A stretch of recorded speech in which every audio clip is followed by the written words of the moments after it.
அன்பார்ந்த குழந்தைகளே, நான் தான் உங்கள் லலிதா பாட்டி பேசுகிறேன். கன்னியாகுமரி மாவட்டத்தில் இருக்கிற சுசீந்திரம் தானுமாலிய சுவாமி கோவிலை பற்றி தான் சொல்ல போகிறேன். தானுன்னா சிவன், மால்னா விஷ்ணு, அயன்னா பிரம்மா. இங்கே சிவன், விஷ்ணு, பிரம்மா 3 பேரும் ஒன்றா சேர்ந்து ஒரே லிங்கமாக இருக்கிறது ரொம்ப விசேஷம்.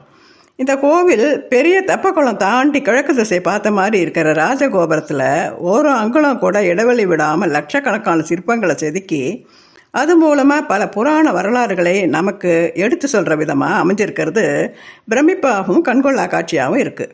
முதல்ல சேர மன்னர்கள் தான் இந்த கோவிலை கட்டினா. அதுக்கப்புறமா சோழ, பாண்டியன்னு தொடர்ந்து செஞ்சதாகவும் கல்வெட்டுகள் சொல்கிறது.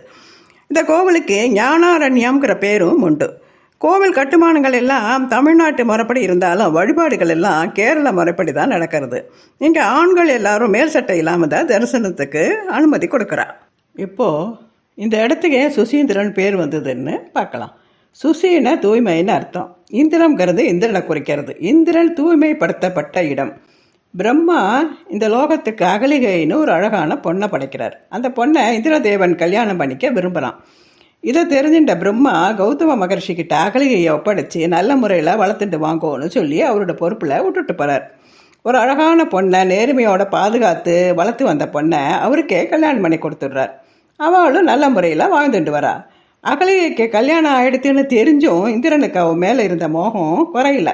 கௌதம மகர்ஷி தினமும் காலையில் சேவல் கூவினதும் எழுந்து பக்கத்தில் இருக்கிற குளத்துல குளிச்சுட்டு அங்கே பூத்துருக்கிற பூக்களை எல்லாம் பறிச்சுட்டு மெதுவாக ஆசிரமத்துக்கு வந்து கடவுளுக்கு பூஜை பண்ணுவார். இதை தெரிஞ்சின்ற இந்திரன் ஒரு நாள் பொழுது விடியறதுக்குள்ளே சேவல் மாதிரி கூவுறான். முனிவர் பொழுது விடிஞ்செடுத்துன்னு எழுந்து குளத்துக்கு குளிக்க போயிடுறார். அந்த சமயத்தில் இந்திரன் கௌதம முனிவர் மாதிரி வந்து அகலிகையோடு பேசின்னு இருக்கான். அவளுக்கு இப்போ தானே குளிக்க போனார், அதுக்குள்ளே எப்படி வந்தார்னு சந்தேகத்தோடையே பேசின்னு இருக்கா.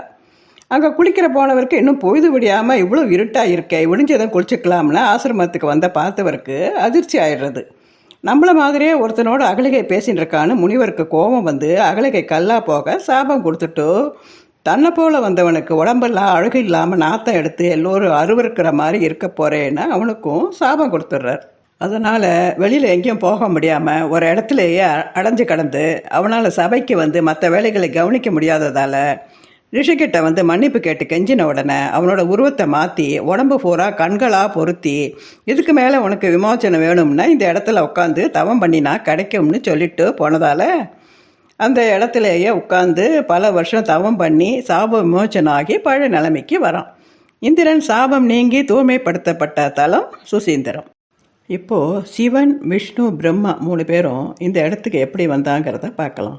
அத்திரி மகர்ஷி, அன்ஷா தேவி வாழ்ந்த இடம். ஒரு சமயம் அத்திரி மகர்ஷி புனித யாத்திரையாக போயிருந்த சமயத்தில் சிவன், விஷ்ணு, பிரம்மாவான மும்மூர்த்திகளும் அன்ஷா தேவியோட ஒரு விளையாடல் பண்ணலான்னு முடிவெடுத்து அவாத்த வாசலில் 3 பிராமணர்களாக உருவம் எடுத்து பவதி பிக்ஷா தேகின்னு வந்து நிற்கிறா.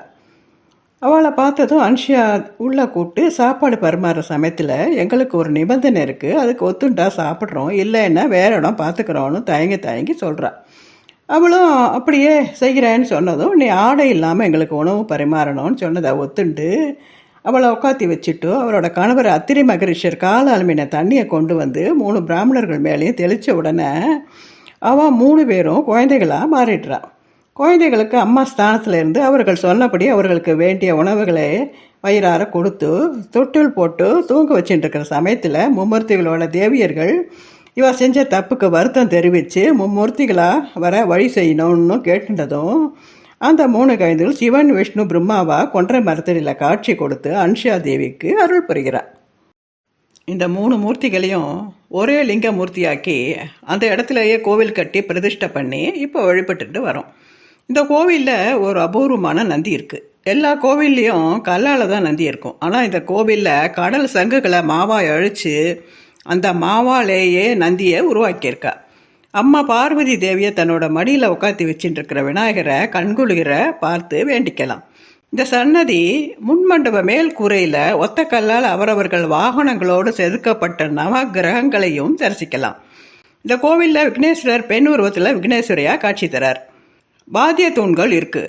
ஒரு தூணாக தட்டினா வேறு வேறு வாத்திய ஓசை வரும்.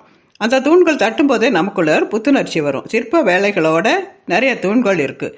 அதில் ஒரு மனித சிற்பத்தின் இடது காதில் ஒரு குச்சியை நுழைச்சா அது வலது காதில் வழியாக வெளியில் வருது.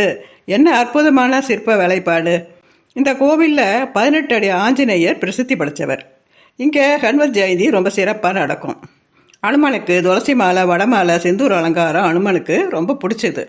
இதுக்கு காரணம், அனுமன் சீதையை பார்த்த தருணத்தில் சீதை நெத்தியில் செந்தூர் ஒட்டுன்றதை பார்த்துட்டு, நீங்கள் ஏன் செந்தூர் ஒட்டுருக்கேன்னு கேட்டதும், ராமனுக்கு செந்தூரம் ரொம்ப பிடிக்கும், எனக்கு அவரை ரொம்ப பிடிக்கும், அதனால தான் செந்தூரம் எட்டுக்கிறேன்னு சொல்லி முடிக்கலை.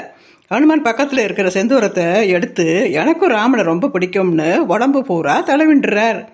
அதுலேருந்து தான் செந்தூர அலங்காரம் பிரசித்தமாச்சு. சரி, இப்போ ஸ்லோகத்துக்கு போகலாமா? ஓம் திரியம்பகம் யஜாமகே சுகந்திம் புஷ்டிவர்தனம் உருவாருகமிவ பந்தனான் மிருத்யோர் முட்சிய மாமிருதாத். நல்ல நறுமணம் உள்ள தேகத்தில் 3 கண்களை உடையவனே, எல்லா உயிர்களையும் காப்பவனே, உன்னை வணங்குகிறேன்னு அர்த்தம். இந்த ஸ்லோகத்தை சொல்லிட்டு வந்தால் நீண்ட ஆயுளும் இறை வழிபாட்டில் ஆர்வமும் தீராத நோயும் தீரும். இந்த ஆடியோவை பார்க்குறவா எல்லாரும் சப்ஸ்கிரைப் பண்ணுங்க. உங்கள் ஃப்ரெண்ட்ஸ் ரிலேஷன்ஸுக்கெல்லாம் ஷேர் பண்ணி அவளையும் சப்ஸ்கிரைப் பண்ண சொல்லுங்க. கமெண்ட்ஸ் பண்ணுங்க. அடுத்த ஆடியோவில் பார்க்கலாம். பாய்.